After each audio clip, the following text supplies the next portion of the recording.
Selamat datang di Deep Dive kita. Hari ini kita mau lihat beberapa catatan renungan singkat Anda dari hari 6. Iya, betul. Fokusnya tentang respon kita ya terhadap sebuah pengorbanan besar. Sumbernya ada dua nih. Satu refleksi pagi, judulnya Korban yang Hidup. Satunya lagi, refleksi malam, Korban Ucapan Syukur. Oke, menarik. Nah, misi kita kali ini apa? Kita mau coba kupas makna korban ini dalam hidup Anda sehari-hari. Betul, jadi melampaui gagasan tradisional gitu ya. Ya, kita lihat gimana catatan Anda ini mengajak Anda merespon pengorbanan puncak yang Anda yakini sudah diterima. Yang sering disebut korban termulia itu. Siap, mari kita mulai. Oke, kita mulai dari yang pagi dulu ya.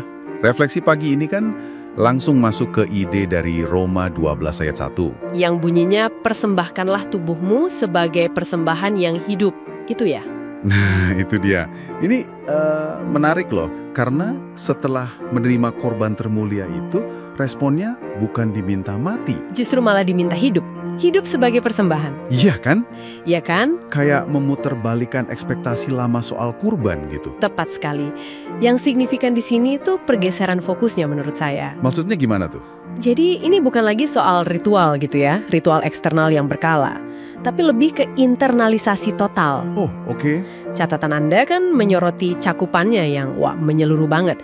Tubuh, pikiran, waktu, tenaga Anda. Semua ya? Semua. Artinya ya setiap aspek hidup Anda, Senin sampai Minggu, bukan cuma pas ibadah formal aja. Jadi semua itu jadi bagian dari ibadah yang terus-menerus? Benar. Wah, ini mengubah cara pandang ya. Seluruh hidup jadi kayak ruang ibadah gitu. Bisa dibilang begitu. Nggak terbatas tempat atau waktu. Implikasinya besar dong buat Anda. Gimana misalnya Anda melihat kerjaan Anda hari gini atau pas ngobrol sama keluarga? Nah, itu pertanyaannya. Catatan Anda kan secara spesifik menanyakan itu ya. Apakah itu bisa dilihat sebagai bagian dari persembahan hidup? Iya. Dan ini bukan cuma kiasan loh ya. Ini soal kesadaran. Kesadaran bahwa Tindakan-tindakan biasa itu bisa punya makna spiritual yang dalam. Asal dilakukan dengan niat gitu.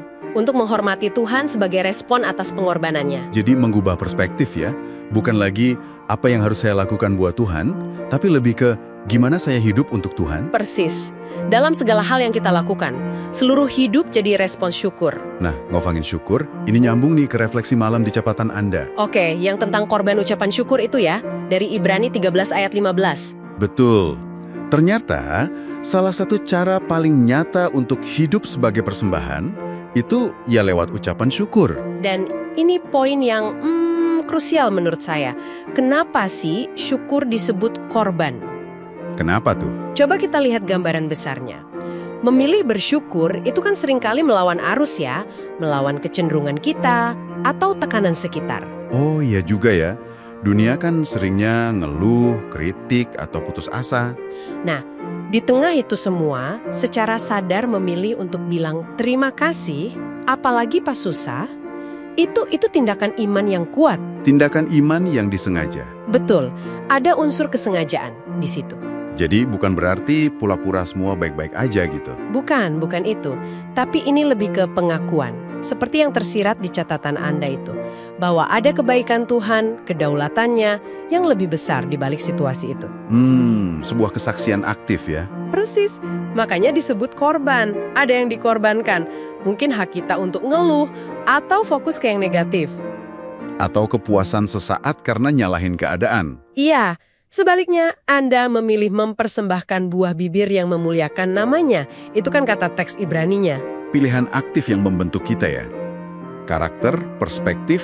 Betul sekali. Dan catatan refleksi malam Anda itu kan eksplisit banget ngajaknya. Bertanya pada diri sendiri. Untuk hal apa aku boleh mempersembahkan korban syukur kepada Tuhan malam ini? Nah, ini membawa konsep yang mungkin abstrak jadi praktis banget. Praktek hariannya. Memperhatikan dan menyuarakan berkat. Sekecil apapun itu. Sebagai bagian dari ibadah hidup Anda. Oke, jadi kalau kita tarik kesimpulan nih dari deep dive kita hari ini, berdasarkan sumber-sumber Anda. Silahkan, Lee. Ini jadi ninggalin satu pertanyaan penting ya, buat Anda renungkan lebih dalam. Apa itu? Kalau setiap tindakan bisa kita rancang sebagai persembahan, dan milih bersyukur itu adalah korban yang sadar, Iya. pertanyaannya, Gimana Anda secara spesifik akan merancang detail persembahan hidup Anda besok? Wah, pertanyaan bagus itu. Tindakan konkret apa? Atau pilihan syukur spesifik apa yang akan Anda jadikan bagian dari korban hidup Anda secara sadar besok? Itu dia. Sesuatu untuk direnungkan masing-masing ya.